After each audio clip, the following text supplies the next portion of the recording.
इदं सुरूपं तथा वा कलत्रं यशश्चारुचित्र धनं मेरुतुल्यम् मनश्चेन लग्नं गुरोरङ्घ्रिपद्मे ततः किं ततः किं ततः किं ततः किम् ललाटं लावण्यत्युतिविमलमाभाविदवयदे विधीयं तन्मन्ये मकुटघटितं चन्द्रशकरं विपर्यसन्न्यासाद् उभयमपि सम्भूयितमिदः सुधालेपस्योतिः परिणमति प्राकाशिमकरः 46வது ஸ்லோகம் அப்பாட்டிய திருமுக மண்டலத்தை வர்ணிக்கக்கூடியதான ஒரு ஸ்லோகம்.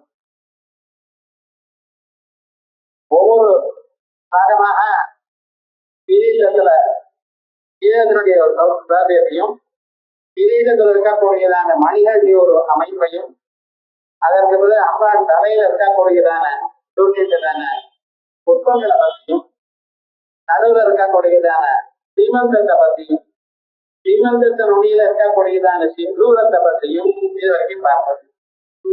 ஒவ்வொரு வர்ணனத்திற்கும் விசேஷமாக நம்ம கவனிக்க வேண்டியிருக்கு. இது அவயவ வர்ணனம் மட்டும் இல்லை, இது அவயவ வர்ணத்துக்காக ஒரு வந்ததான கவித்துவம் இல்லை. இதுக்கு பின்னால ஒரு தத்துவம் அடங்கி இருக்கு. அவ்வாழ்ச்சி கிரீட்டமோ பார்த்தால் அதை வர்ணம் அதை நம்ம தியானம் பண்ணினோமே ஆனால் அவனுக்கு எல்லா விதமான சக்திகள் வரும். அவ்வாழ்ச்சிய வகுடு தியானம் பண்ணி அதுல இருக்கக்கூடியதான சிந்தூரத்தை தியானம் பண்ணினோமே ஆனால் அவளுக்கு சௌபாக்கியம் ஏற்படும். இப்படி ஸ்திரீகளுக்கு சௌபாக்கியம் வரணும்னு சொன்னா புருஷாட்சயமா தானே வரும். அப்படி இப்படிப்பட்டதான அனந்தமான பலன்களை இங்க சொல்லி இருக்கு. ஆகையால் இந்த ஸ்லோகங்கள் சாதாரணமாக ஒரு அவயவ வர்ணனம் எனக்கூடியதான எண்ணத்தில் இருக்கிற காவியம் இல்லை, மேகசந்தேகம் மாதிரி ஒரு காவியம் இல்லது. இது ராசியனுடைய ஒரு சுங்காவரசத்தை மட்டும் சொல்லக்கூடியதான காவியம் இல்லை. இது விசேஷமாக இருக்கக்கூடியதான தத்துவங்களை அறிந்து கொண்டு இதனால மனுஷனுக்கு சேமத்தை கொடுக்கக்கூடியதான உயர்ந்ததான ஒரு ரசத்தை கொடுக்கக்கூடியதான ஒரு காப்பியம். அதுல இப்பொழுது அம்பாளுடைய நெற்றிக்கு சொல்லியிருக்க இந்த நெற்றியானது எப்படி இருக்கணும், நம்ம சரீரத்துல ஒவ்வொருத்தருக்கும் ஒவ்வொரு மாதிரி எப்படி இருக்கணும்னு சொல்றோம். அதே மாதிரி ஸ்திரீகளுக்கு நெற்றி அர்த்த சந்திராகாரமாக இருக்கும். அந்த புருவங்கள் கீழையும் மேல இருந்து கொண்ட ரவுண்டாக இருந்தது என சகல சௌபாகியங்களையும் அடைவார். அது சதரமாக இருக்க விடாது அப்படின்னு சொல்றது, அல்லது அப்படி ஒரு வளைந்து இருக்கக்கூடாது அப்படின்னு சேர்க்கிறாங்க. அப்படி இருக்கிறவாளும் இந்த ஒரு ஸ்லோகத்தை நம்ம தியானம் பண்ணினோம் ஏனால் அவளுக்கு சௌபாகியம் ஏற்படும்.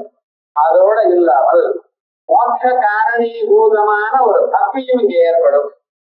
மோட்சத்துக்கு அபரோட்ச சாட்சாத்காரம் ஞானம் காரணம்.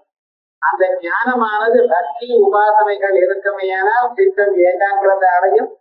அதனால அந்த தத்துவத்தை கேட்டுட்டு நாம உயர்ந்ததான நிலையை அடையலாம். அதையும் இருக்கிறவர்களுக்கு தானா வந்து சேரும். அதற்காகத்தான் இந்த ஸ்லோகம் சொல்லப்படும். இதுல ரகசியமான அர்த்தங்கள் சிலது இருக்கு, அது பின்னால பார்ப்போம். இப்பொழுது அந்த ஸ்லோகத்துக்கு அர்த்தம் லலாட்டம் லாவண்யத்யுதி விமலம் ஆபாதித வயது யுதியம் தன்மன்யே மகுடகடிதம் சந்திரசகலம். ஆமா, உங்க தலையில ஒரு சந்திரபரை இருக்கு, கிரீடத்துல ஒரு சந்திரபரை இருக்கு. அங்க ஒரு பாதி சந்திரன் தான் இருக்கு, ஒரு பாகம் தான் இருக்கு, மீதி பாகம் இல்லையே. பூர்ண சந்திரன் தான் இருக்கணும். பூர்ண சந்திரன் தானே மனுஷனுக்கு சேவத்தை கொடுப்பான். அப்ப பூர்ண சந்திரனை விட்டு அதுல ஒரு பகுதியை மட்டும் நீங்க நிலையில வச்சுட்டு இருக்கிற, மீதி பாகம் எங்க போச்சு அப்படின்னு கேட்கிற. அந்த மீதி காரியமானது நெற்றியா மஞ்சு போயிடுது. லலாட்டம் லாவண்யத்யுதி விமலம் ஆபாதித வயது. இந்த நெற்றியில எப்படி இருக்கு? லாவண்யத்யுதி, லாவண்யம். லாவண்யம்னு சொன்னா சாதாரணமா அழகுன்னு அர்த்தம் பண்ணுவோம். முன்னாலே சொன்னே அழகுங்கிற பதம் கலந்து நம்ம பியூட்டின்னு சொல்றோம், எது அழகுன்னு தெரியல. ஆனா சம்ஸ்கிருதத்துல லாவண்யம்னு சொல்லு. அப்ப அதுக்கு பேரு மகா லாவண்ய சேவதி. லாவண்யம் எல்லாம் சேர்ந்து இருக்கிற இடம். விஞ்ஞான காம்பாரே மாத்மானு சித்தி தர்மா அப்படின்னு அறிவு கட்டின்னு சொல்ற மாதிரி அழகு கட்டின்னு சொல்றது. இந்த லாவண்ய சேவதின்னு சொல்றதுல என்ன ஒரு விசேஷம் இருக்கு? லாவண்யம்ங்கிற பதம் லவணத்துல இருந்து உண்டாச்சு, உப்புல இருந்து உண்டாச்சு. அந்த உப்பானது எங்க இருந்து வருது? ஜலத்துல இருந்து வருது இல்லையா? அந்த ஜலத்துல இருந்தா உப்பு வந்துருக்கு. அந்த உப்பை நாம உட்கொள்கிறோம். அந்த உப்பானதை நீங்க பார்க்கணும். அந்த உப்பை நீங்க தோலால தொட்டு பார்க்கலாம், கண்ணால அறிந்து பார்க்கலாம். அது இல்லைன்னா நாக்கால சுவைத்து பார்க்கலாம். அவர் சாந்தோக்கியோபனிடத்துல பிரம்மமானது எப்படி தெரியும்? கண்ணாலதான் தெரியலையே. கண்ணால தெரியாத போனா அது எப்படி நாம் அறிந்து கொள்றது அப்படின்னு சிஷ்யன் கேட்கிறான். அவர் என்ன பண்ணீங்கன்னா ஒரு உப்பு கட்டியே கொண்டாங்க, பெரிய கட்டியே கொண்டு வந்தான். ஒரு கிளாஸ் டம்ளர்ல போட சொன்னார், போட்டாச்சு. அது நிலத்துல போட்டுட்டாங்க. அப்ப என்ன பண்ண, மூடி வச்சுட்டு கையில மட்டும் போயிட்டு வாங்க. அதுதான் அவனுக்காரனே வந்ததுன்னு நேற்று உப்பு போட்டியதுல கொஞ்சம் எடுனார். அவன் தடவை பார்க்கிறான், ஒண்ணுமே கிடையாது. நேற்று கண்ணால பார்த்தான், கையால கொண்டு வந்தான், கையால தொட்டு கொண்டு வந்தான், அந்த பாத்திரத்துல போட்டான். இன்னைக்கு பார்த்தது உப்பு காணமே, வெறும் ஜலம் தானே இருக்கு. காணோம் இல்லை அப்படின்னா, கண்ணால தெரியலேன்னு இல்லைன்னு சொல்லாதுப்பா, கொஞ்சம் நாக்கல் விட்டுட்டு பாரு ஜலத்தை உபகரிக்கிறதுன்னா. அது நடுவுல இருந்து ஜலத்தை எடுத்து பாருங்க, கரண்டியில விட்டு நடுவில் எடுக்கணும், அடியில இருந்து எழுதணும், நிச்சயமா தானே உபகரிக்கிறது. அப்ப என்ன, கண்ணால பார்த்ததும் கையால தொட்டதும் இப்பொழுது கண்ணாலையும் கையாலையும் தொட முடியாது போனாலும் நாக்கால ரெண்டு படலாம். அதே போல புலன்களுக்கு அறியாததான ஒரு தத்துவம் இருந்தாலும் அதை நாம் சிரவண மலநாதிகள்னால அறியலாம் அப்படின்னு சொன்னார். அதே மாதிரி இந்த உப்புங்கிற திருஷ்டாந்தம் நமக்கு என்ன சொல்றது? இந்த சரீரமே நமக்கு ஏற்பட்டது பஞ்சபூதங்கள்னால ஏற்பட்டது. சமுத்திரத்துல இருக்கிற ஜலத்தை வயல்ல கொண்டு வந்து நிறுத்தி விடுறோம். நிறுத்தின பிறகு அந்த வயலானது பூமியை தொட்டு இருக்கு. அந்த ஜலம் சூரிய கிரணங்கள்னால் அது இருக்கிற ஜலம் எல்லாம் இழுக்கப்படுகிறது, காற்றுனால உலராக்கப்படுகிறது, ஆகாச சம்பந்தம் இருக்கு. அந்த உப்பானது ஜலமானது உப்பாயிடுறது. பஞ்சபூத சம்பந்தங்களோட அங்க இருக்கக்கூடியதான ஒரு தத்துவமானது உப்பாச்சு.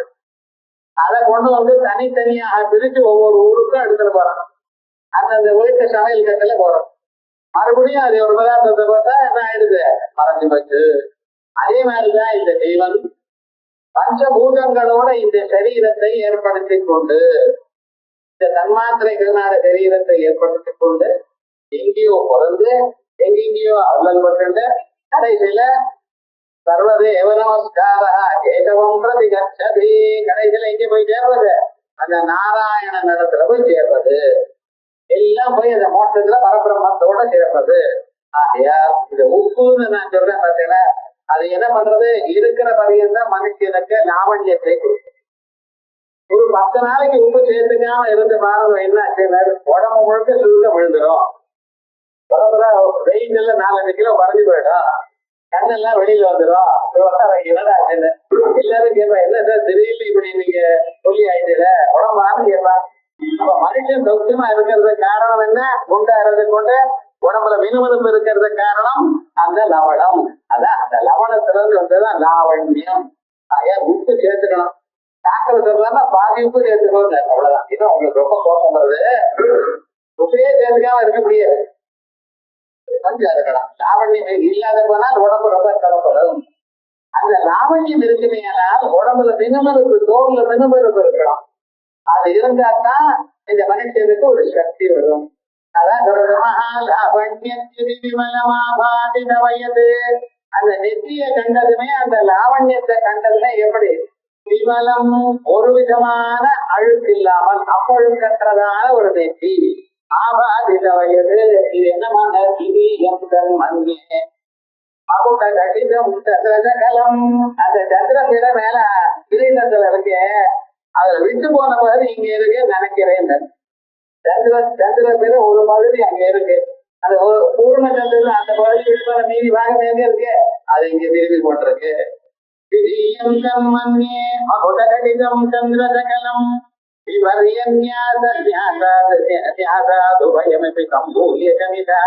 அதையும் இதையும் சேர்த்தனையானால் அது ரெண்டு மேல ஒண்ணு கீழே ஒண்ணு இருக்கு. இந்த லலாட்டத்தில் இருக்கக்கூடியது கீழ் நோக்கி இருக்கு, அந்த சந்திரசகலமானது மேல் நோக்கி இருக்கு. அந்த ரெண்டையும் திருப்பி ஒன்னா சேர்த்தமையானால் உபயமபி சம்பூயமிதா அது ரெண்டு ஒன்னா அமையானால் சுதாலேபஸ்யூதி பரிணமதி ராகாமகரஹ சுதாலேபஸ்யூதி அமிர்தத்தை ஒழுகீர்வதான ராகா இமரஹ பௌர்ணமி சந்திரன் போன்றதான ராகான பௌர்ணமி பிரதிபன்முக்கிய ராகா அந்த திதி மண்டல போதிதா பிரதிபத்திலிருந்து ஆரம்பிச்சு பௌர்ணமி வரைக்கும் இருக்கக்கூடியதான திதி மண்டலங்கள். ஆகையால் அப்படிப்பட்டதான பௌர்ணமி சந்திரன் மாதிரி யாரு பௌர்ணமி சந்திரன், இந்த பௌர்ணமி சந்திரன் நமக்கு நிலாவை கொடுக்கிற சந்திரனால ஆனந்தமா இருக்கும். சூரியனுடைய தாபங்கள்லாம் நமக்கு குறைகிறது. அவ்வளவுதான் மட்டும் இல்ல, அந்த சந்திரன் பண்ணக்கூடியதான காரியங்கள் நமக்கு நிறைய இருக்கு. முதல்ல சந்திரன் அவருடைய கிரணங்களானது நாம உட்கொள்ளக்கூடியதான பொருள்கள்ல விழுது. இது புஷ்பங்கள், பழங்கள், காய்கறிகள் இவைகள்ல விழுது. அந்த சந்திர கிரணங்கள் பட்ட பிறகு அதை நாம உட்கொண்டோம்தான் சரீரமானது புஷ்டியாருது. சூரியனுடைய கிரணங்கள் அந்தந்த மரம் தொழில்களுக்கு புஷ்டியை கொடுக்கிறது. அது சௌக்கியமா இருக்கலாம், அதுல இருந்து குளோரோபில் பெயர் விட்டு அது சௌக்கியமா இருக்கும். ஆனா அதை உட்கொண்டா நீங்க சௌக்கியமா இருக்கணுமே. ஆணிகளுடைய சரீரமானது சௌக்கியமாக போஷணத்தை அடையணுமையானால் அதுக்கு என்ன வேணும், இந்த சந்திரனுடைய கிரணங்கள் வேணும். அந்த சந்திர கிரணங்கள்னாலதான் அந்த அசுதா லேபர் இந்த சுதா அமிர்தம் இருக்கு, அந்த சந்திர கிரணங்கள்னால்தான் ஏற்படுகிறது. அந்த சந்திர கிரணங்கள் என்ன ஆச்சு, அம்பாடிய நெற்றியாகவும் இருக்கா, அம்பாடிய கிரீட்டத்துக்கு ரெண்டா பிரிஞ்சிருக்கு. இது ஆச்சாரியார் இப்படி ஒரு கற்பனை பண்ற. இதனால என்ன, நமக்கு அந்த அம்பாளுடைய ஒரு அனுகிரகம் நமக்கு கிடைக்கணுமேனால் அல்லது தாங்கள் அம்பாளுடைய நெற்றி இப்படி தியானம் பண்ணினேனால் என்ன ஆகும், சரீரம் வளரும். சரீரம் வளர்றதுல என்னதான் விசேஷம் இருக்குன்னு இருக்கலாம். சரீரமாத்தியம் கல தர்ம சாதனம். முதல்ல நமக்கு கடைசி வரைக்கும் சரீரம் சௌக்கியமா இருக்கணும், ஆரோக்கிய திடகாத்தமா இருக்கணும். என்ன அது ஒழுங்கா இருந்தா தான் சார் நம்ம எல்லாம் நல்ல காரியமும் பண்ண முடியும். கோயிலுக்கு போகணும், அங்க போகணும், வேதாந்த கிளாஸுக்கு வரணும், கேட்கணும், எல்லாம் உட்கார முடியல, எழுதுக்க முடியலன்னு ரொம்ப கஷ்டமா இல்லையா. முதல்ல பண்ண வேண்டியது காது இருக்க, காதுதான் உங்களுக்கு எல்லோருக்கும் தெய்வீக சம்பது. கண்ணுங்கிறது மானுஷி சம்பது. கண்ணு நல்லா இருந்தது, ஏன்னா மனுஷில ரோகங்களான வருகிறான். ஆனா பரலோகத்துக்கு வேண்டியதான எல்லா விடயத்தையும் நாம் அறிந்து கொள்ளணும் என்ற அதுக்கு என்ன வேணும், காது ரொம்ப முக்கியமா வேணும். ஏன் அந்த காதானது நமக்கு வரணும்னா இந்த சந்திரனுடைய அனுகிரகம் இருக்கணும். அதற்கு மேல நம்ம ஏதாவது கேட்டோம்னா மனசு புரியணும் சார், மனசு ஒத்துக்கணும். சொல்றது இருக்கிறது சரியா இல்ல அப்படின்னு மனசு ரிஜெக்ட் பண்ணி வச்சுறது இதுல அப்படி இருக்கக்கூடாது. அந்த அப்பா இடத்துல பக்தி இருக்குது. நம்ம அந்த பக்தி பாவம் எங்க இருந்து வரும், சந்திரனுடைய அனுகிரகத்தினால வரும். சந்திரமா சந்திரன் தான் உங்களுக்கு மனசு வந்திருக்கு. மனசுக்கு அதிஷ்டான தெய்வம் சந்திரன். ஜாதகத்துல சந்திரன் நல்ல இடத்துல இருக்கணும், இல்லைன்னா மனசு பைத்தியம் பிடிச்சிக்கிடும். பார்த்தீங்களா, இந்த சந்திரனோட ராகுக்கு எதுவும் சேர்ந்து இருந்தா ரொம்ப கஷ்டம். அதுக்கெல்லாம் என்ன பண்றது, இந்த ஸ்லோகத்தை அதோட மட்டும் இல்லை, இன்னொரு தத்துவம் உனக்கு. இந்த அம்பாளுடைய நெத்திய தியானம் பண்ணணும்னு நான் சொல்லிட்டு இருக்கேனே, இதுக்கு இன்னொரு விசேஷமான ஒரு கலந்து. இந்த நெத்தியில முதல்ல ஆக்ஞா சக்கரம் ஒண்ணு. நெத்தியில ரெண்டு குருவங்களுக்கு நடுவில் இருக்கக்கூடியதான சக்கரத்துக்கு ஆக்ஞா சக்கரம் பொழுது அந்த இடத்துல இரண்டு இதழே இருக்கு. ஒரு இடத்துல ஆன்னு, இன்னொரு இடத்துல ழான்னு இருக்கான் இருக்க. அந்த அந்த சக்கரத்துல இடத்துல நம்ம மனசை சேர்த்தோமையானால், தியானம் பண்ணினோமையானால் என்ன ஆகும், அது ஆக்ஞானது. ஆக்ஞான ஆ சமந்தா ஜானாதி சர்வம், எல்லாமும் அறியக்கூடியதான திறமை இவனுக்கு வரும். அதான் ஆக்ஞா சக்கரம் பொழுது. எந்த துறையை நீங்க எடுத்துன்றீங்களோ அந்த துறையில ரகசியமான விஷயங்கள் வந்து தெரியும். எக்கனாமிக்ஸ் அதனுடைய ரகசியமான விஷயம், பிசிக்ஸ் வாரியம்னு அதனுடைய அந்த எந்த துறையில இருக்கானோ அந்த துறையில சாதாரணமாக மனிதர்களுக்கு அறிய முடியாத தத்துவம் அவனுக்கு எட்டும். அதனால பூமியில இருந்து ஆரம்பிச்சு மூலாதாரத்துல பிருத்திவி தத்துவம், சுவாதிஷ்டானத்துல ஜல தத்துவம், மணிபூரகத்துல நெருப்பு அக்னி தத்துவம், ஹிருதயத்துல வாயு தத்துவம், கழுத்துல ஆகாச தத்துவம், ஆகாசத்துல அதுக்கு மேல இருக்கக்கூடியதான மன தத்துவம். இவை எல்லாம் தாண்டி 5 பூதங்களுக்கு தாண்டி அங்க இருக்கக்கூடியதான ஆரம்பம் அது சந்திரனுடைய ஆரம்ப நிலை.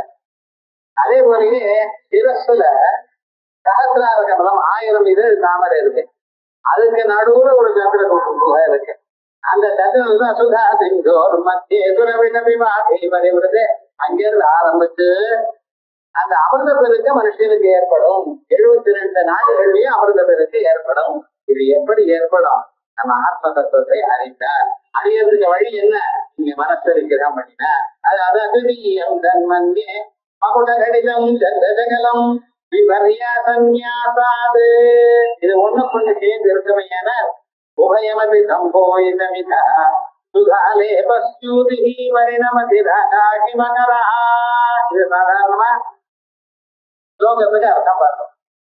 முக்கியமாக இந்த ஆக்ஞா சக்கரத்திலிருந்து வரக்கூடியதான ஒரு தத்துவம் இருக்கு. இங்க இருந்தா ஸ்திரீகளுக்கு கர்ப்போத்பத்தி ஏற்படும். அவளுக்கு குழந்தை பிறக்கணும் எனக்கூடியதான ஒரு தத்துவம் வரணும். இந்த ஸ்லோகத்தை தியானம் பண்ணி வெண்ணையை நிவேதனம் பண்ணணும். வெண்ணைன்னு சொன்னா ஏதோ பழைய நாள்ல இருக்கிற வெண்ணெய் எடுக்கிறாரு. ஏதோ ஒரு மாசம் முன்னால ஆவிர் கொண்டு வந்து கொஞ்சம் கொஞ்சமா டெய்லி கொஞ்சம் கேட்ட ஒரு ஸ்லைஸா அப்படி எல்லாம் பண்ணக்கூடாது.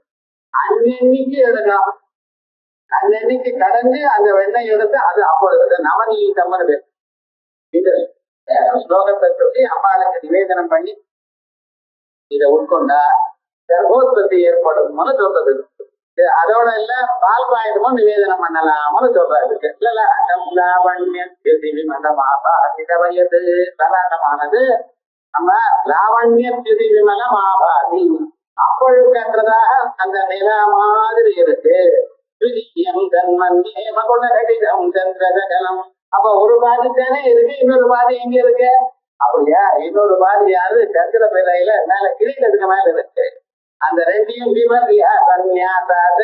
ரெண்டையும் ஒன்னா சேர்த்தோமையான உபயோகித்த சம்பூரிய சமிதா ரெண்டும் சேர்ந்துட்டு சுகாதே பஸ்யூதி பௌர்ணமி சந்திரன் மாதிரி பரிபூர்ணமான ஒரு சந்திரன், அமிர்தத்தை கொடுக்கக்கூடியதான ஒரு சந்திரன், மனுஷனுடைய சரீரத்துல ஒவ்வொரு பகுதியும் ஆனந்தத்தையும் புஷ்டியும் கொடுக்கக்கூடியதான சந்திரன், ஸ்திரீகளுக்கு கர்ப்பத்தையும் கொடுக்கக்கூடியதான சந்திரனா பரிணமதிராகா ஹிமகரா. இதான் சாஸ்திரத்துல அஷ்டமி சந்திர விப்ராஜ தலிகஸ்தல சோபிதா. அஷ்டமி சந்திரன் போல பிரகாசிக்கக்கூடியதான அங்க அஷ்டமி சந்திர விப்ராஜானே அதான் இவர் தாவண்யன் விமல. அதுதான் நீங்க சொல்லிருக்க. தலிகஸ்தல சோபித தலிகஸ்தலம் அப்படின்னு சொன்ன சரீரத்துக்கு எல்லா விதமான சக்தியும் உண்டு பண்ணக்கூடியதான ஒரு ஸ்தலம். இந்த சந்திரன் இடத்துல அப்பாட தியானம் பண்றதுனால ரொம்ப விசேஷமா இருக்கு. அது புஷ்டிய கொடுக்குமா. சரீரத்துல எந்தெந்த பகுதியானது தனித்தனியாக அது கெட்டு போறது அவைகள்லாம் புனருற்பத்தி ஆகும்.